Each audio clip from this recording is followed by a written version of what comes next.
and welcome to CrossTalk. I'm Peter Lavelle. They call themselves 9/11 truthers, skeptics, and truth activists. Largely denied access to the mainstream media, their detractors label them as conspiracy theorists and worse. Nonetheless, there's no denying the fact interest remains strong surrounding the events of 9/11.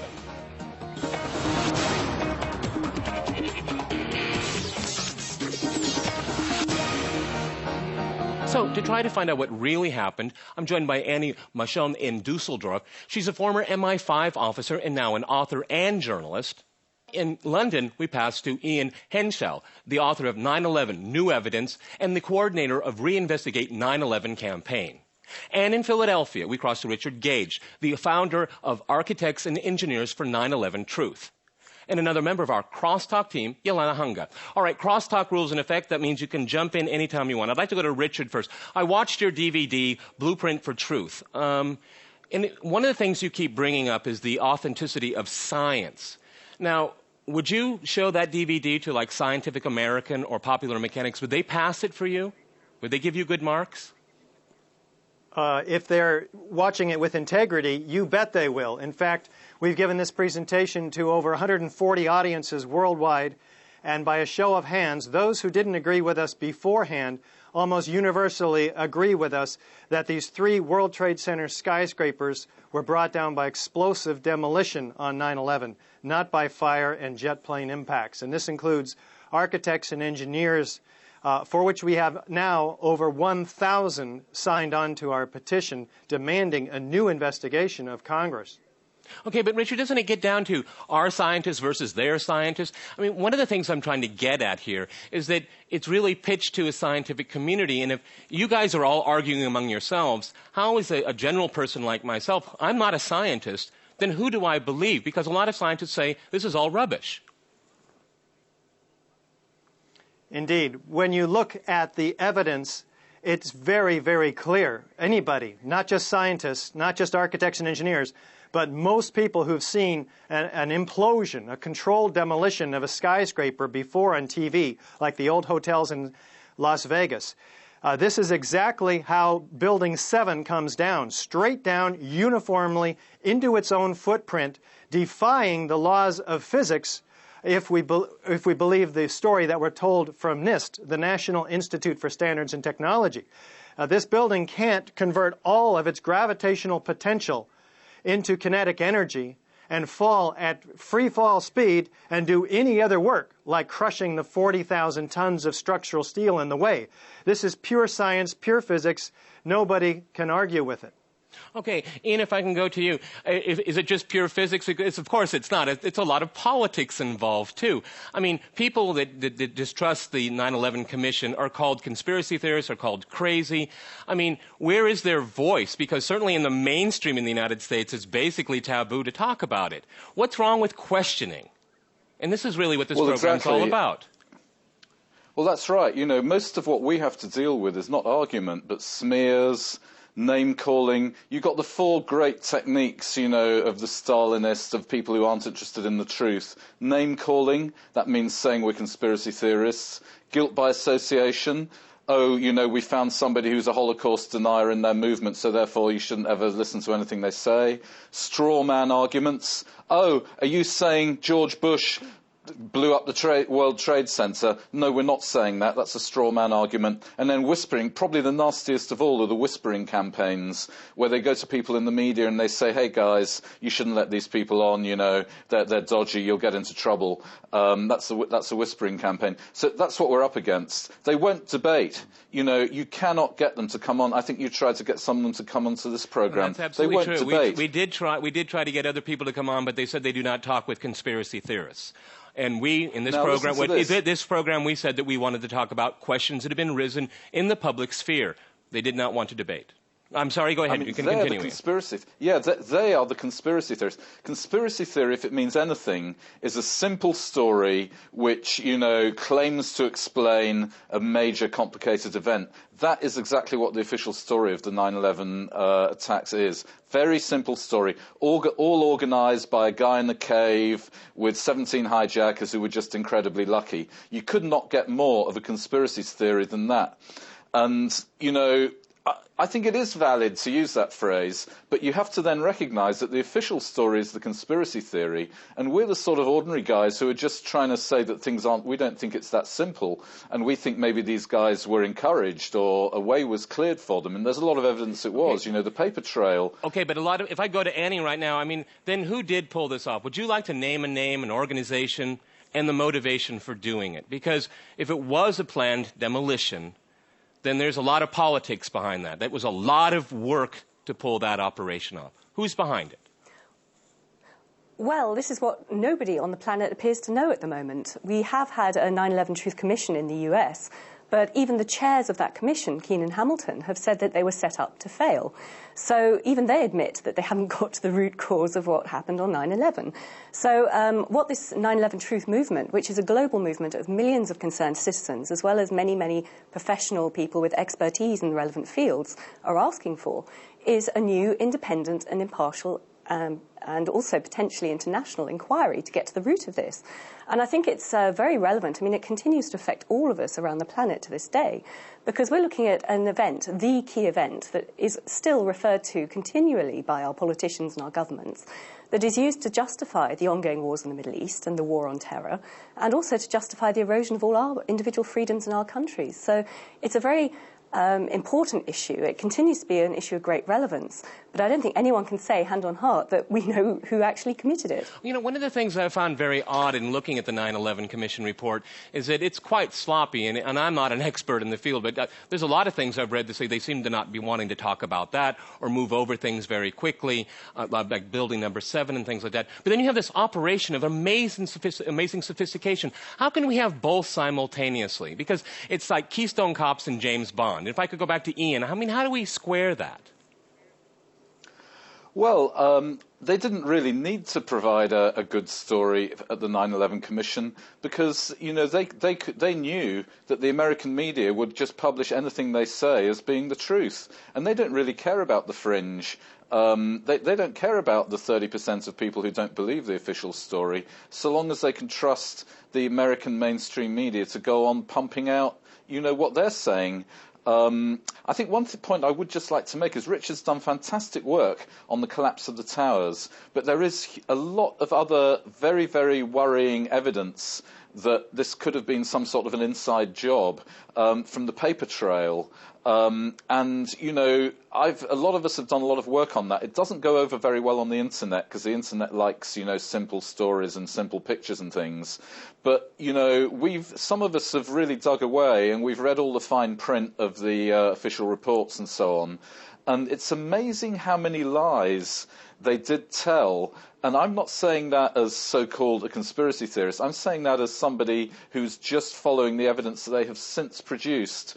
Could I just mention 3 huge lies that they told at the time of 9/11, which can now be debunked on the basis of evidence that's come forward from official sources? Would you mind Go right ahead. Just bearing with me? Go right ahead. Yeah.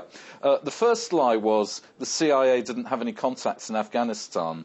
Actually, the CIA had a super secret Osama bin Laden unit with 80 CIA officers working in it. That probably means maybe 500 people if you include the ancillary staff. There was almost a mini CIA working on Osama bin Laden, either running him as an agent or attemptedly monitoring him, although they didn't do a very good job of that. That's the first whopper of a lie. The next one is that they were taken by surprise. Totally not true. George Bush was warned of almost exactly what might happen in August of 2001. No action was taken. We'd like to know, you know, there's definitely, beyond any doubt, gross incompetence. Third lie, it was all an intelligence failure. Again, not true. The FBI was prevented by those guys in the CIA from investigating the hijackers. They had identified some of the alleged hijackers prior to 9/11. They went to the CIA. This is all on the record. You know, I'm not speculating. It's all on the official record now. The media haven't noticed because the media aren't interested. But they went to the CIA and they said, we'd like some information on these guys. They had the legal right to demand it as well. The CIA said, no. You know, we're not telling you anything. There was nearly a punch-up. Okay. You know, that's how bad it was. Okay, I'd like to go back to Richard. I mean, again, you know, scientists versus scientists. We'll go back to politics in a second, but why is the establishment establishment in the United States and the worldwide wanting to debunk you so quickly. Like I said, I'm not a scientist, so I can't judge with authenticity if you're just giving me a snow job. But it's certainly the establishment could, but they won't engage you, or they just completely dismiss you. They call you a fraud. I mean, what is it? Why can't the scientists sit down and say, no, you got that wrong, you got this right, et cetera, et cetera? Why can't we see that happen? Those who have something to hide cannot afford to come out and give us a forum to present our evidence, although the Washington Times did a very good job of that. So we're presenting our evidence directly to the American people, directly to Congress. We've given now our petition with 1,000 architect and engineer petition signers demanding a new investigation to every member of Congress. We're also calling for Eric Holder, Attorney General of the United States, to impanel a federal grand jury to investigate NIST, the National Institute for Standards and Technology, specifically Shyam Sunder, project leader, and his co-project leader, John Gross.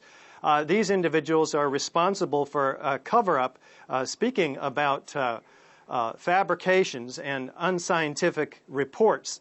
The NIST reports for all three of these buildings, these three skyscrapers, is full of incredible misinformation and omissions and unscientific Okay, Richard, studies. if I could interrupt you there, instance, we're going to go to a short break, but when we return, we'll continue our discussion on the controversy surrounding 9/11. Stay with our team.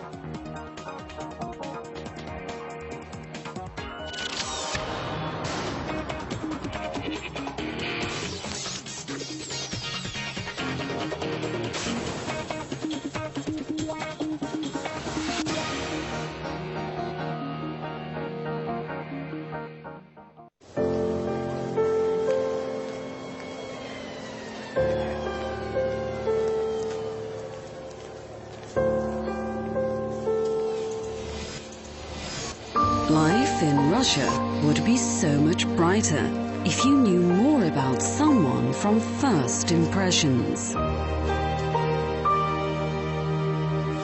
Meetfriends.rt.com.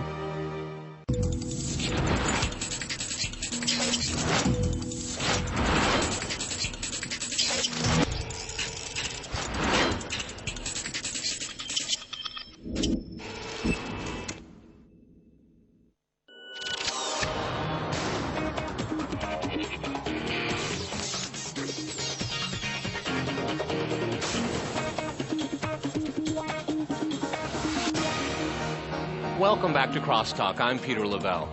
To remind you, we're discussing whether the people have been denied the truth about 9/11 or whether conspiracy theorists are just turning this tragedy into an industry.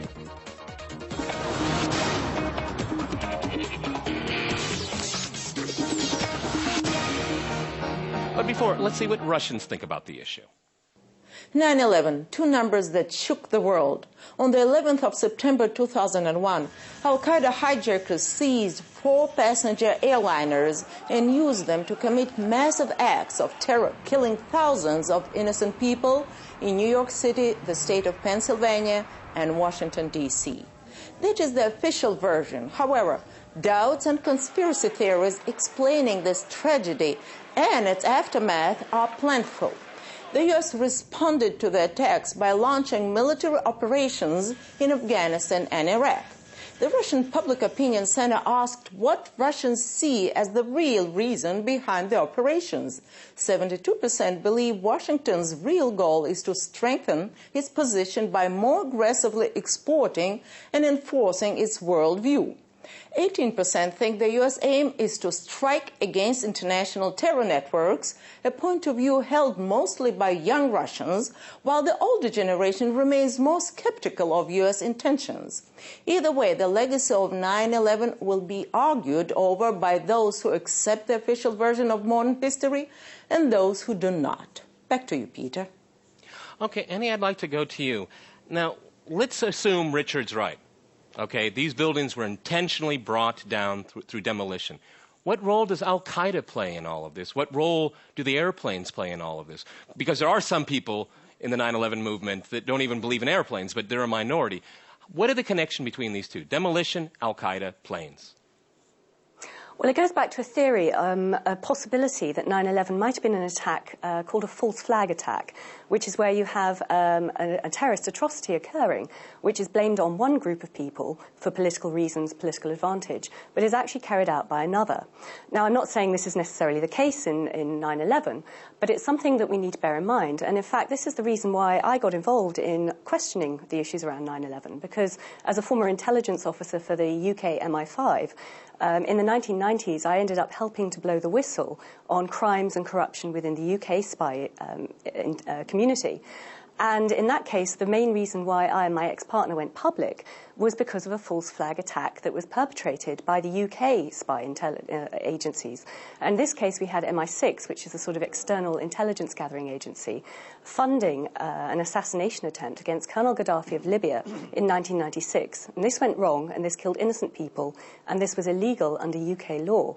So I'm obviously personally aware that false flag is a historic reality. And once you accept that, you have to suddenly then think, well, OK, who benefits from an attack like 9/11?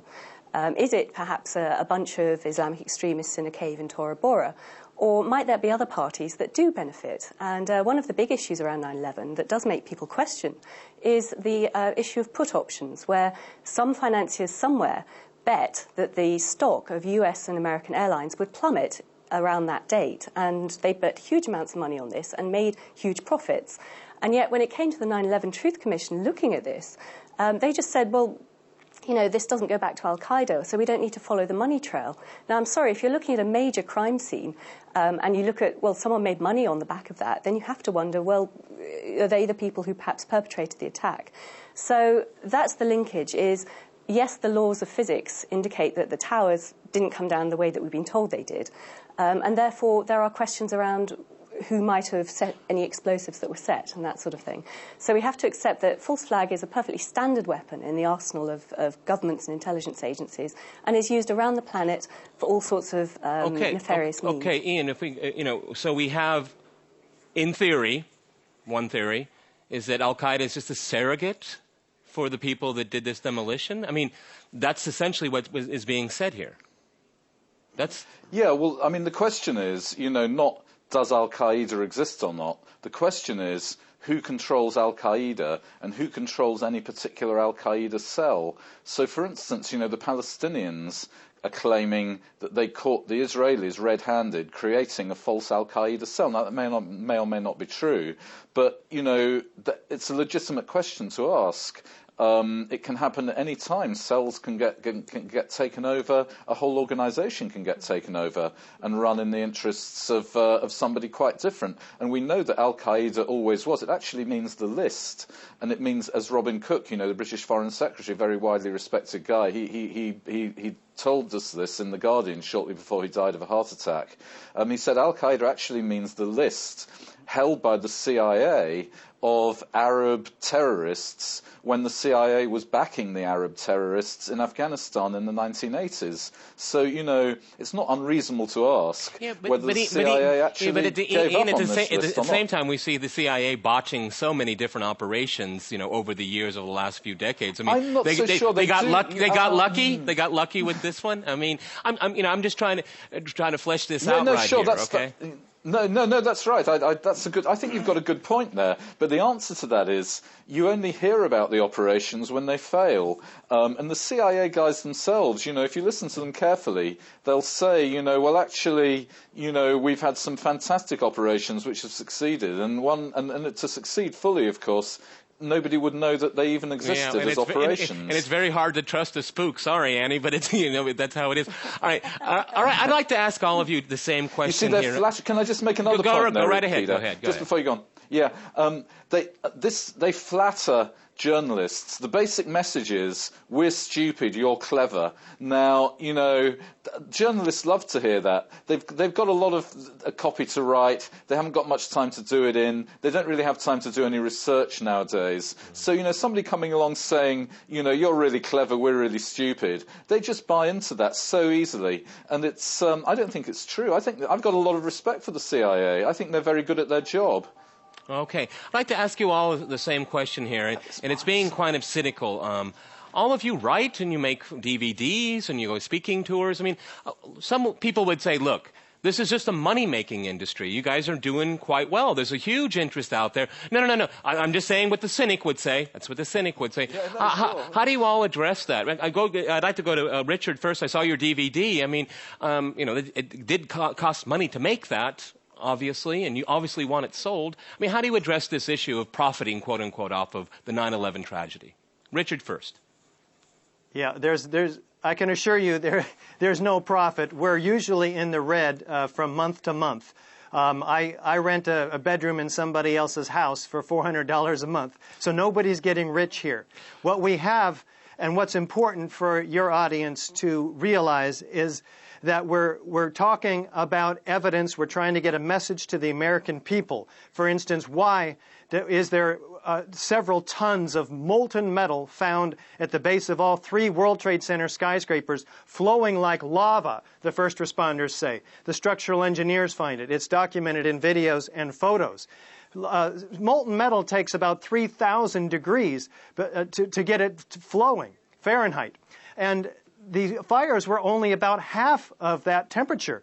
So, and jet fuel only burns about half of that temperature. So where do these temperatures come from to melt all of this metal? Well, it turns out to be molten iron.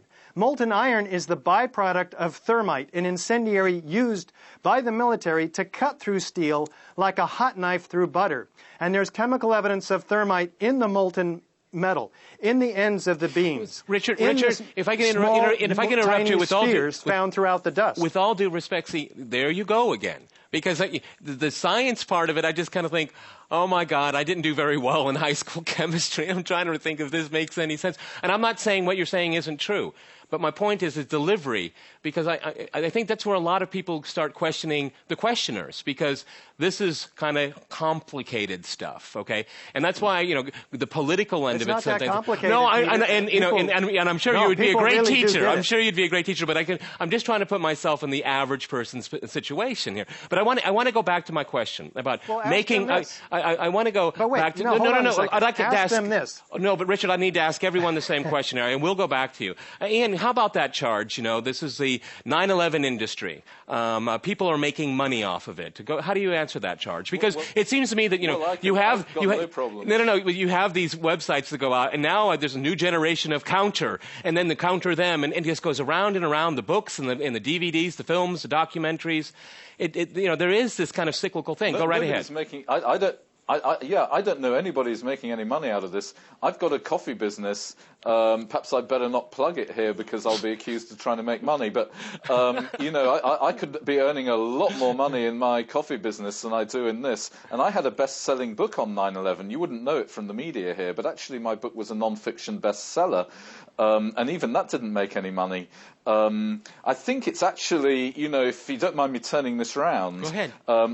I can tell you one guy who did make an awful lot of money out of 9/11, and that's Kofor Black, the head of the CIA Counterintelligence Operations Department. He was the guy whose intelligence failings, so-called, allowed 9/11 to happen, and he's made an absolute shed load of money. He's a principal in the mercenary company Blackwater, which, has been the subject of huge scandal in Iraq with their no-bid contracts. So, once again, they call us conspiracy theorists. They're the conspiracy theorists. They call us trying to make money out of it. Actually, a lot of money was made out of 9/11, and it was made by individuals in the CIA who should have been sacked. It was made by the Vice President of the United States, Dick Cheney, who instituted torture as a weapon of war.